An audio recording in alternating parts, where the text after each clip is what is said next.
ओम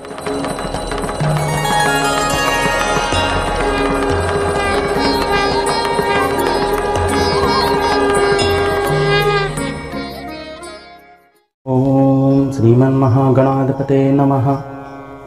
ओम सरस्वते नमः। ओम श्री वेदपुरखाय नमः। श्रीमद् गुरु चरण कमलेभ्यो नमः। जय श्री महाकाल मित्र बंधुओं, समस्त शिव चरणानुरागी एवं विप्रजनों के श्री चरणों में इस दास का प्रणाम। प्रति सोमवार इसी तरह की सनातन धर्म एवं हिंदू संस्कृति वैदिक पूजा पाठ से जुड़ी हुई वीडियो देखने के लिए इस ज्ञान यूट्यूब चैनल को अवश्य सब्सक्राइब करें।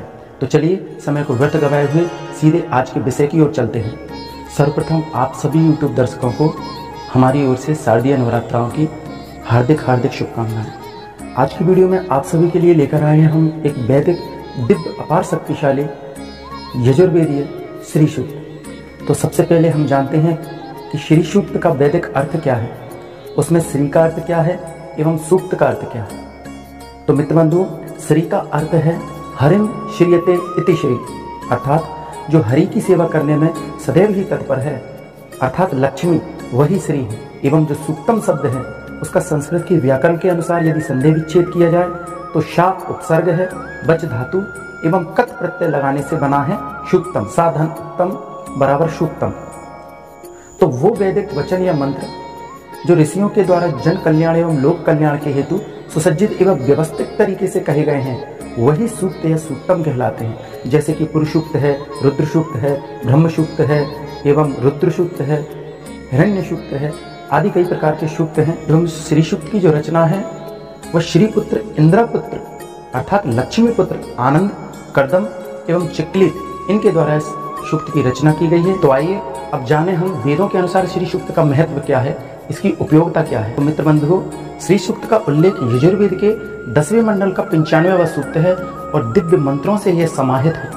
श्री सूक्त को श्री सूक्तम या लक्ष्मी सूक्त भी कहा जाता है और श्री सूक्त का पर्याय सामगान में प्राय ज्योति, दीप्ति, कीर्ति, यश, समृद्धि एवं ऐश्वर्य से किया गया है।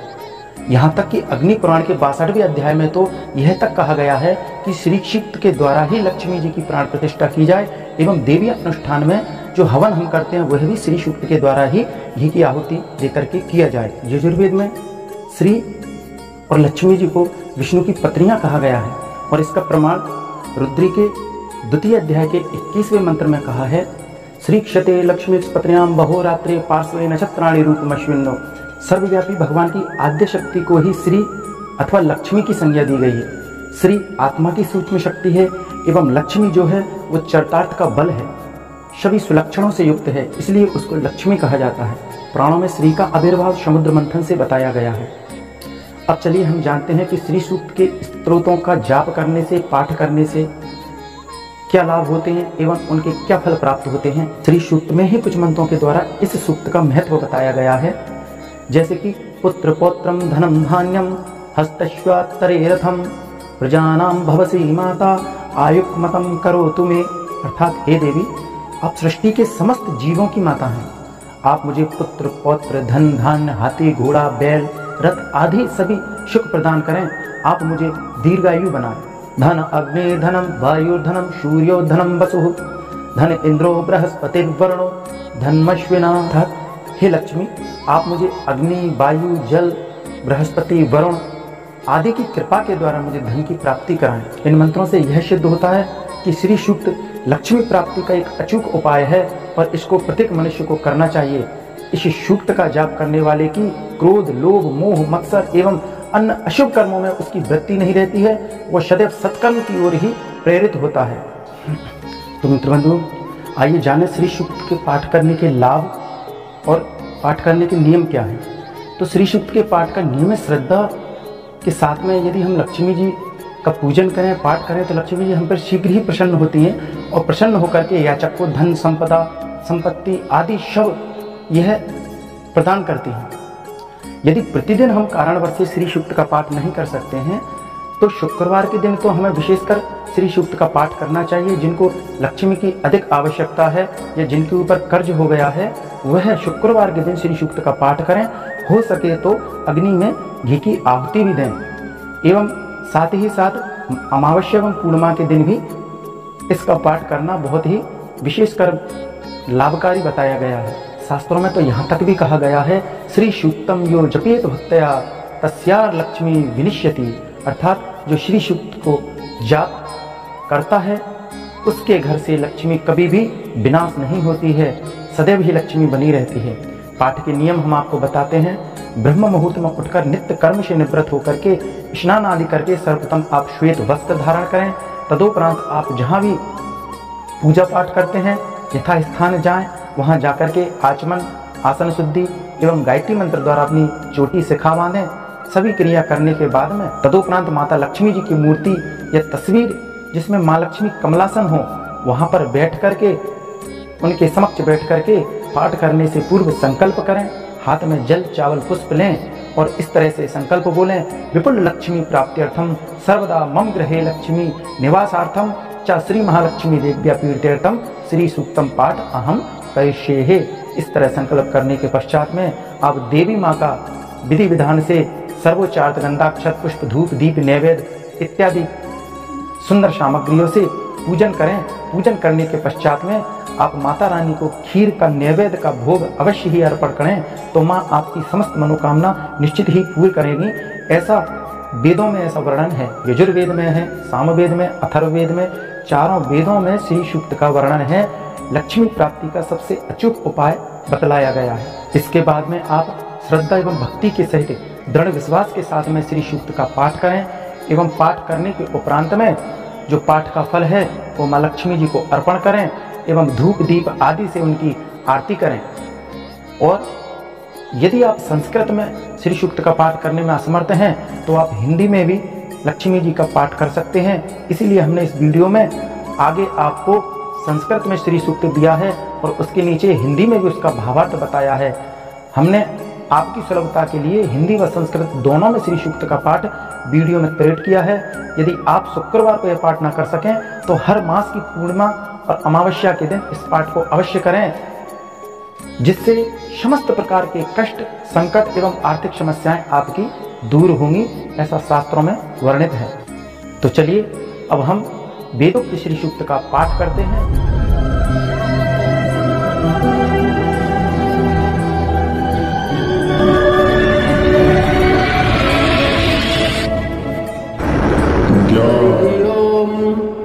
हिरण्यवर्णां हरिणीं सुवर्णरजतस्रजां चन्द्रां हिरण्मयीं लक्ष्मीं जातवेदो म आवह तां म आवह जातवेदो लक्ष्मीमनपगामनीं यस्यां हिरण्यं विन्देयं गामस्वं पुरुखानहम् अश्वपूर्वां रथमध्याम हस्तिनादप्रमोदनीं श्रियं देवमुपगहे श्रीर्मां देवि जुखताम् कां सुस्मितां हिरण्यप्राकारां माद्रां ज्वलन्तीं तृप्तां तर्पयन्तीं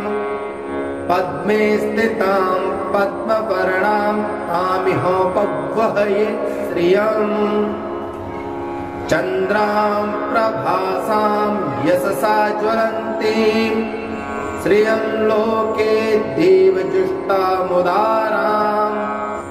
तां पद्मिनीं शरणं प्रपद्ये अलक्ष्मीर्मे नश्यतां त्वां व्रणे आदित्यवर्णे तपसोऽधिजातो वनस्पतिस्पृच्छोत्पबिल्वः तस्य फलानि तपसा नुदन्तु मायान्त्राश्च पाहया लक्ष्मीः उपेतु मामदेवसकः कीर्तिश्च मणिना सह प्रादुर्भूतोऽस्मि राष्ट्रेऽस्मिन् कीर्तिं वृद्धिं ददातु मे चत्पिपासामलां ज्येष्ठां लक्ष्मीं नाशयाम्यहम् अभूति समृद्धिं च सर्वाम निर्णुत मे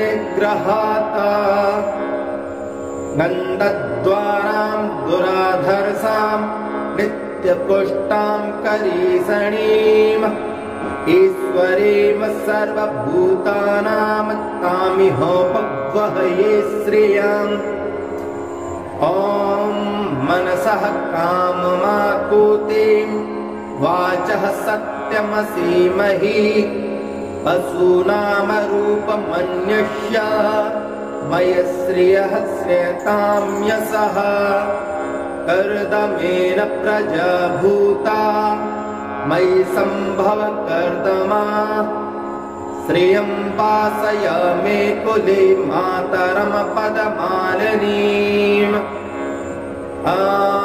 आवः सृजन्तो स्निग्धादिक्लीतवसमे गृहे निच देवीं मातरं श्रियं वासय मे कुले आद्रां पुष्करिणीं पुष्टिं पिङ्गलां पद्मालिनीं चन्द्रां हिरण्मयीं लक्ष्मीं जातवेदो महावः आदरां यः कर्णीं यष्टिं सुवर्णां हेममालिनीं सूर्यां हिरण्मयीं लक्ष्मीं जातवेदो महावः तां महावजातवेदो लक्ष्मीमन्पगामिनीं यस्यां हिरण्यं प्रभूतं गावो